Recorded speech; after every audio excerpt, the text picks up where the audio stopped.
मया भरता पुण्य संविधै कृतै देवी संपूजिता नित्यं वंदनीयोऽसि मे सदा। ये बोल रही है कि बहुत देवी देवता की पूजा की है। इतने सारे देवी देवताओं की पूजा, इतने सारे देवी देवताओं की पूजा करने के बाद आप इसको पति के रूप में प्राप्त हुए। हाँ, यही तो बोल रही है, हम नहीं बोल रहे हैं, यही बोल रही है, ठीक ना? नहीं बोल रही है हे पति देव। अभी खांसी है माता की बात को सुनिए।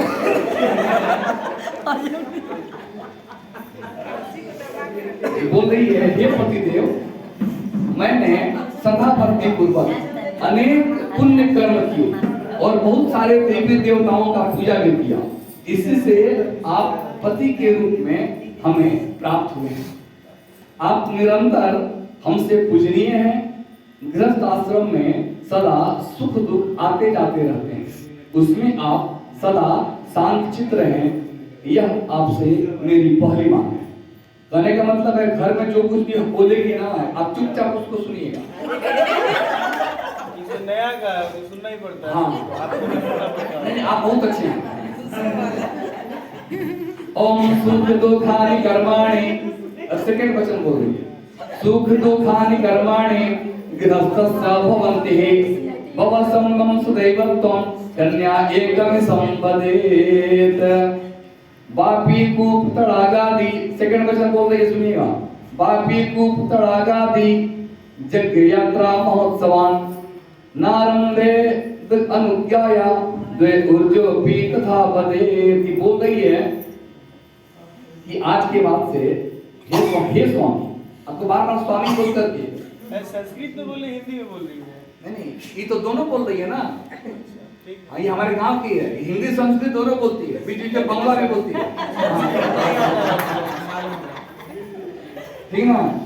तो ये दूसरा वचन बोल रही है हे स्वामी, हाँ हे पति देव, अब से आप बावली कूप तालाब आदि का निर्माण करने का मतलब है कोई भी आप घर मकान दुकान फैक्ट्री यदि बनाइएगा, है ना? आप कुआं तालाब तो खुलवाने वाले आप तो है नहीं, आप दुकान मकान खरीदने वाले हैं, तो आज के बाद से कोई भी दुकान मकान यदि आप खरीदिएगा या कोई मान लीजिए जग उत्सव पार्टी यदि करिएगा, तो उस सभी काम में हाँ समस्त कार्य सब काम इसकी अनुमति से करिएगा। कहने का मतलब है कोई भी काम करिएगा तो एक बार इससे पूछ लीजिएगा कि क्या रुचि, रुचि नाम ना, हाँ बोल नाम में से बोल रहे हैं आपकी की बोल रही है अभी नाम ही नहीं नाम हमको मालूम है, फिर भी हम इसको बुलवा रहे हैं।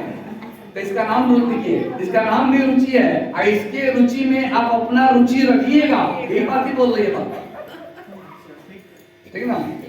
दो वचन पूरा हुआ, तीसरा वचन बोल रही है व्रत उद्यापन दानानि स्त्रीणां भावा स्वभावजः कृतभंगो नते कार्यम स्त्री राजस्था बदे। तीसरा वचन बोल रही है कि स्त्रियों का ऐसा धर्म है कि पूजा पाठ दान दान स्त्री करते रहती है ना? कहीं बोलेगी यहाँ जाएंगे, कहीं बोलेगी कालीघाट जाएंगे, कहीं बोलेगी वैष्णो देवी चले जाएंगे, वहां जाना है, कहीं बोलेगी माँ के यहाँ जाना है ना?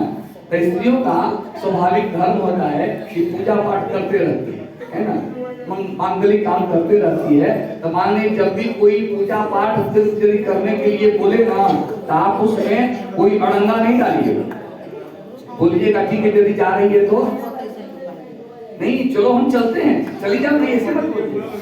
कहीं बोलेगी बोले नहीं हम भी चलते हैं, ठीक ना?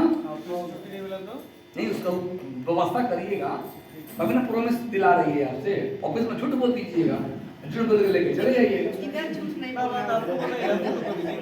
पंडित जी मंदिर में खाली जाना है और कहीं नहीं जा सकते। नहीं तू झूठ बोल।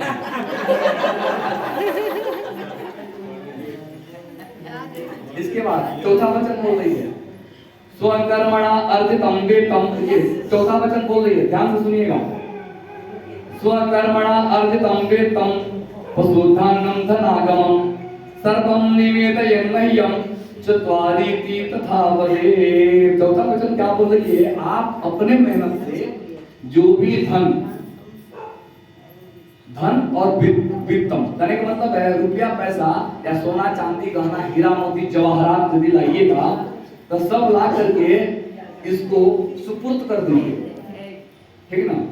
और देने के बाद में उसमें ज्यादा कुछ आप अपना माने वर्चस्व मत दिखाइए, नहीं हम दे दिए हैं उसमें से कुछ मेरा है, हम ऐसे करेंगे वैसे करेंगे, ऐसा नहीं। हाँ, ला करके सब दे दीजिएगा। हाँ, दे करके चुपचाप हो जाइए, कुछ मत बोलिएगा, ठीक है। सुन लो पांचवा वचन नहीं, ओम गजा अस्वादि पशुनाम च गेवो वादेन कारणम अनावृक्षण कर्तव्यम पंचा पचस्वती संपदेत। बोल रही है यदि कोई गाड़ी घोड़ा खरीदिएगा, कोई भी वाहन से खरीदिएगा, तो मान लीजिए वाहन तो आप खरीद लीजिएगा, है ना, लेकिन उसका यदि बेचना होगा या किसी को देना होगा ना, तो कुछ लीजिएगा।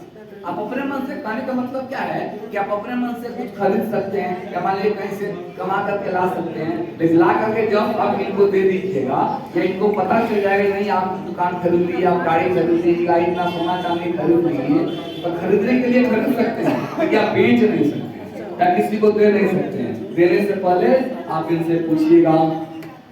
ओम भूषणानि विचित्राणि रत्नं धातु मयानि च तत्तान प्रतिगृह्णाता सदम वृत्वापि संपदेया संपदे। बोल रही है कोई भी मान लीजिए गहना यदि मान लीजिए खरीद करके ला करके दे दिया, बार-बार गहना पे अटक जाता है। नहीं गहना पर इसमें गहना लिखा हुआ है भूषणानि, देखिए इसमें लिखा हुआ है, हम अपने मन से नहीं बोल रहे हैं। भूषणानि विचित्राणि माने जो रत्न है, गहना तरह तरह का गहना, एक रंग का गहना देने से नहीं चलेगा। भूषणानि विचित्राणि तरह तरह के इसका आभूषण होगा, डायमंड का भी हो सकता है, तो डायमंड वाला यदि ला करके दीजिएगा तो नहीं बोलिएगा ला करके हम तुमको दे दिए हैं तो हम अपनी बहन को देना है, ऐसा मत बोलिए। या हो सकता है फुफेरी बहन को देना है, ममेरी बहन को देना है ना, यदि हमारे साथ देना भी होगा तो कुछ लीजिएगा, बोलेगी तो हाँ, लेकिन देने वाली है नहीं, इसकी आप चिंता मत करिए। आखिरी वचन ओम गीत पावित्र मांगल्यम बंधुनां च गृहे सदा अनाहुताक निस्सामि तदा मां प्रतिपालयेत्। बोल रही है सातवां वचन कि इनके पिता के घर में, इस घर में पूजा पाठ बहुत होता है, इसकी मम्मी, बड़ी पुआ, छोटी पुआ, बहुत पूजा पाठ लोग करते रहते हैं, ठीक ना। तो जब भी कोई पूजा पाठ उत्सव होगा तो ये बोलेगी जब मैके जाएंगे, यहाँ आएंगे, तो यहाँ कभी भी आने के लिए यदि बोले तो आप उसको मना नहीं करिए। सुबह ऑफिस जाते टाइम छोड़ देंगे। वाह वाह, बहुत अच्छा, बहुत अच्छा, बहुत अच्छा, ठीक है। तो इसका 7 वचन पूरा हुआ, ठीक है। अब रुचि अब देखो, अब 5 वचन उनका है, उनके वचन को ध्यान से सुनो। बोलेगी